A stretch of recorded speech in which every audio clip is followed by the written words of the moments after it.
Dear viewers, this video is part 4 in the 6-part series on the cell and its functions in Medicine for Common Man series. Nuclear structure. The nucleus is surrounded by a double membrane as shown in figure 1.3 and 1.6 earlier. The outer membrane is studded with ribosomes and is continuous with the membranes of the rough endoplasmic reticulum. The inner membrane is smooth and faces the intranuclear space or nucleoplasm. The space between these concentric membranes is continuous with the lumen of the rough ER, that is endoplasmic reticulum. The inner and outer nuclear membranes meet at specialized structures known as nuclear pores, which penetrate the nuclear envelope and provide a transport pathway between the cytoplasm and the nucleus interior. All RNA transcripts that are produced in the nucleus must pass through nuclear pores to be translated in the cytoplasm. Similarly, all the signaling molecules that influence nuclear function, as well as all proteins of the nucleus interior, which are synthesized in the cytoplasm, enter the nucleus through nuclear pores. Nuclear pores are selective in choosing the molecules that they allow to pass. Cytoplasmic proteins destined for the nuclear interior must be endowed with a nuclear localization sequence to gain entry. Several nuclear localization sequences have been characterized, and all seem to share common structural elements. The outer diameter of the anterior nuclear pore is about 100 nanometer, considerably larger than the proteins whose passage it controls. The nuclear pore's specificity is provided by the nuclear pore complex (NPC), an intricate matrix of protein that is distributed in a highly organized octagonal array. The NPC is composed of several hundred proteins of at least 30 different types that form a pore of variable internal diameter. In its resting state, the NPC forms an aqueous channel that is about 9 nanometer in diameter, restricting the movement of any protein larger than 60 kilodaltons. However, when it is confronted with a protein bearing a nuclear localization signal or a messenger RNA transcript, the pore complex can dilate to many times this size. The structures of the proteins lining the pore appear to be uniquely flexible, perhaps permitting the cell to regulate the pore's permeability. The NPC acts as a barrier that prevents the random diffusion of integral membrane proteins between the outer and inner membranes of the nuclear envelope. However, newly synthesized membrane proteins destined for residence in the inner nuclear membrane appear to carry signals that allow them to diffuse from their sites of synthesis in the outer membrane to the inner membranes via the NPC. Thus, although the inner and outer nuclear membranes are continuous with one another at nuclear pores, their protein contents remain tightly controlled and distinct. Between mitosis, the chromosomal DNA is present in the nucleus as densely packed heterochromatin and more loosely arrayed euchromatin. Note, heterochromatin is tightly packed, that is less accessible for transcription chromatin, and functions for gene expression, silencing to constraining DNA replication and repair. Inside the nucleus, heterochromatin segregates spatially from euchromatin and is localized preferentially toward the nuclear periphery and surrounding the nucleolus. Euchromatin, also called open chromatin, is a lightly packed form of chromatin, DNA, RNA, and protein that is enriched in genes and is often under active transcription. Dear listeners, by the way, this educational video is made possible by Prescribon, the makers of e-prescription software for digital prescriptions, available freely for doctors on the website www.prescribon.com. Doctors who are interested in this e-prescription can freely avail of its vast collection of more than 100,000 e-prescriptions. Chromatin is a complex between DNA and numerous DNA binding proteins which organize the chromosomes into a chain of tightly folded DNA protein assemblies called nucleosomes. Interspersed within the nucleoplasm are round, dense nucleoli where the transcription of ribosomal RNA and the assembly of ribosomal subunits appear to occur. The interior surface of the inner nuclear membrane is opposed to a fibrillar protein skeleton referred to as the nuclear lamina. This meshwork, composed of proteins known as lamins, is presumably involved in providing structural support to the nuclear envelope. Mutations in the gene encoding lamin A are responsible for progeria, a genetic disease associated with rapid premature aging. The nuclear lamina may also play a role in orchestrating nuclear reassembly. During mitosis, the nuclear envelope breaks down into small vesicles and the contents of the nucleoplasm mix with the cytoplasm. After mitosis, these vesicles fuse with one another to regenerate the double-walled nuclear membrane. The nuclear membrane, also called the nuclear envelope, is actually two separate bilayer membranes, one inside the other. The outer membrane is continuous with the endoplasmic reticulum of the cell cytoplasm, and the space between the two nuclear membranes is also continuous with the space inside the endoplasmic reticulum as shown in figure earlier. The nuclear membrane is penetrated by several thousand nuclear pores. Large complexes of proteins are attached at the edges of the pores so that the central area of each pore is only about 9 nanometers in diameter. Even this size is large enough to allow molecules up to a molecular weight of 44,000 to pass through with reasonable ease. Nucleoli and formation of ribosomes. The nuclei of most cells contain one or more highly staining structures called nucleoli. The nucleolus, unlike most other organelles discussed here, does not have a limiting membrane. Instead, it is simply an accumulation of large amounts of RNA and proteins of the types found in ribosomes.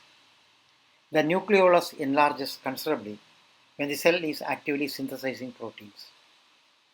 Formation of the nucleoli and of the ribosomes in the cytoplasm outside the nucleus begins in the nucleus.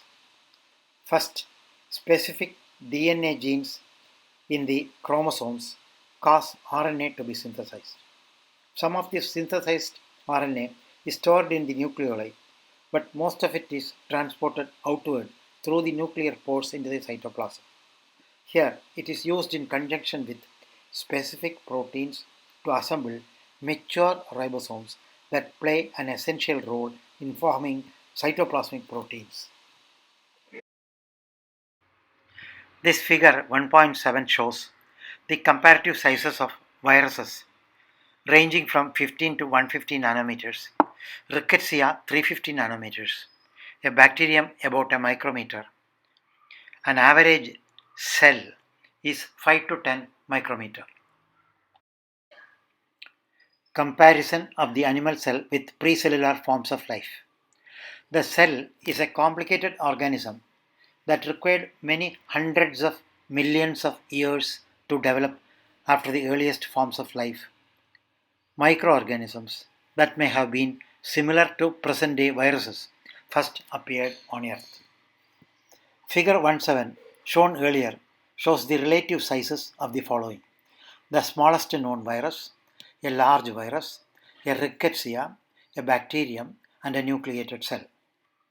This demonstrates that the cell has a diameter of about 1000 times that of the smallest virus, and therefore a volume of about 1 billion times that of the smallest virus. Correspondingly, the functions and anatomical organization of the cell are also far more complex than those of the virus. The essential life-giving constituent of the small virus is a nucleic acid embedded in a coat of protein. This nucleic acid is composed of the same basic nucleic acid constituents, DNA or RNA, found in mammalian cells and is capable of reproducing itself under appropriate conditions. Thus, the virus propagates its lineage from generation to generation and is therefore a living structure in the same way that cells and humans are living structures. As life evolved, other chemicals in addition to nucleic acid and simple proteins became integral parts of the organism and specialized functions began to develop in different parts of the virus. A membrane formed around the virus, and inside the membrane, a fluid matrix appeared. Specialized chemicals then developed inside the fluid to perform special functions. Many protein enzymes appeared that were capable of catalyzing chemical reactions, thus determining the organism's activities. In still later stages of life, particularly in the rickettsial and bacterial stages, organelles developed inside the organism. These represent physical structures of chemical aggregates that perform functions in a more efficient manner than what can be achieved by dispersed chemicals throughout the fluid matrix. Finally, in the nucleated cell, still more complex organelles developed, the most important of which is the nucleus. The nucleus distinguishes this type of cell from all forms of life. It provides a control center for all cellular activities and for reproduction of new cells, generation after generation, with each new cell having almost exactly the same structure as its progenitor. Functional systems of the cell. Endocytosis, ingestion by the cell. If a cell is to live and grow and reproduce, it must obtain nutrients and other substances from the surrounding fluids. Most substances pass through the cell membrane by the process of diffusion and active transport. Diffusion involves simple movement through the membrane caused by the random motion of the molecules of the substance. Substances move through the cell membrane pores, or in the case of lipid-soluble substances, through the lipid matrix of the membrane. Active transport involves actually carrying a substance through the membrane by a physical protein structure that penetrates all the way through the membrane. These active transport mechanisms are very important to cell function. Large particles enter the cell by a specialized function of the cell membrane called endocytosis. The principal forms of endocytosis are pinocytosis and phagocytosis. Pinocytosis means ingestion of minute particles that form vesicles of extracellular fluid and particulate constituents inside the cell cytoplasm. Phagocytosis means the ingestion of large particles such as bacteria, whole cells, or portions of degenerating tissue. Figure 1.8 shows the process of pinocytosis. The mechanism involves ingestion of minute particles. Pinocytosis. See figure 1.8 shown earlier. Pinocytosis occurs continually in the cell membranes of most cells, but is especially rapid in some cells. For example, it occurs so rapidly in macrophages that about 3% of the total macrophage membranes is engulfed in the form of vesicles each minute. Even so, the pinocytotic vesicles are so small, usually only 100 to 200 nanometers in diameter, that most of them can be seen only with an electron microscope. Pinocytosis is the only means whereby most large macromolecules, such as most proteins, can enter cells. Figure earlier shown demonstrates the successive steps of pinocytosis A, B, C, and D, showing three molecules of protein attaching to the membrane. These molecules usually attach to specialized protein receptors on the surface of the membrane that are specific for the type of protein that is to be absorbed. The receptors generally are concentrated in small pits on the outer surface of the cell membrane called coated pits. On the inside of the cell membrane, beneath these pits, is a lattice work of fibrillar protein called clathrin, as well as other proteins, perhaps including contractile filaments of actin and myosin. Once the protein molecules have bound with the receptors, the surface properties of the local margin change in such a way that the entire pit invaginates inward and fibrillar protein surrounding the invaginated pit cause its borders to close over the attached proteins as well as over a small amount of extracellular fluid.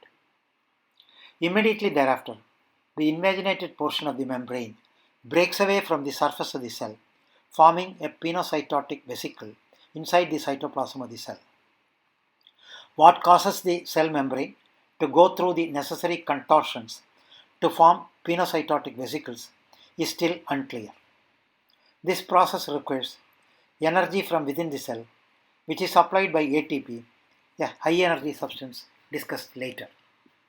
This process also requires the presence of calcium ions in the extracellular fluid, which probably react with contractile protein filaments beneath the coated pits to provide the force for pinching the vesicles away from the cell membrane. Dear viewers, this is the end of part 4 in the 6-part series on the cell and its functions in Medicine for Common Man series. Thank you viewers for watching the video.